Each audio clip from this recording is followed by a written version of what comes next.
નમસ્તે મિત્રો, આજે આપણે બનાવીશું ગરમા ગરમ ચા સાથે ખાવાની મજા પડે તેવી એકદમ ક્રિસ્પી અને મસાલેદાર મેથીની પૂરી।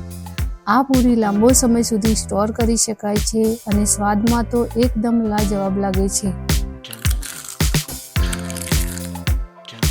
સૌપ્રથમ આપણે મસાલામાં લાલ મરચું, હળદર, ધાણા જીરું, મીઠું અને તલ લઈશું। હવે એક કડાઈમાં થોડું તેલ લઈ ઝીણી સમારેલી મેથીને સાતળવા મૂકીશું।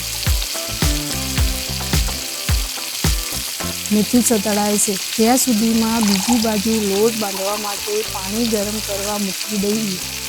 મેથીને આ રીતે સાતળવાથી તેની કડવાશ દૂર થાય છે અને પૂરીનો સ્વાદ બમણો થઈ જાય છે। હવે ઘઉંનો લોટ ચાળી તેમાં તૈયાર કરેલા મસાલા, મોણ માટે તેલ અને સાતળાયેલી મેથી ઉમેરીશું। અહીં ખાસ ધ્યાન રાખવું કે લોટ બાંધવા માટે આપણે ગરમ પાણીનો જ ઉપયોગ કરીશું। ગરમ પાણીથી લોટ બાંધવાથી પૂરી એકદમ સરસ કડક બને છે। હવે જરૂર મુજબ ગરમ પાણી ઉમેરતા જઈએ ને પૂરી જેવો કઠણ લોટ બાંધી લઈએ।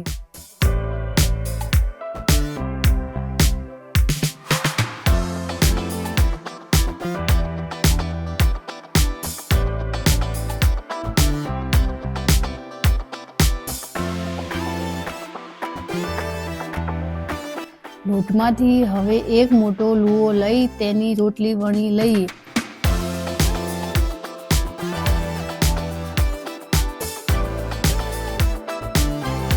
હવે એક નાની વાટકીની મદદથી તેનાથી ગોળ પૂરીઓ પાડી લઈએ।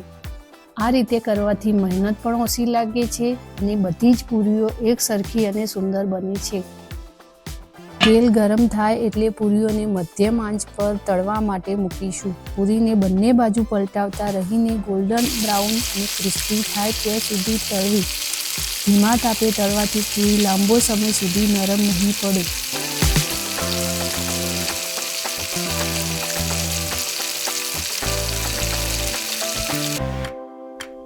તો તૈયાર છે ગરમા ગરમ ચા સાથે આપણી મેથીની મસાલેદાર પૂરી। તમે જોઈ શકો છો કે તે કેટલી ક્રિસ્પી બની છે।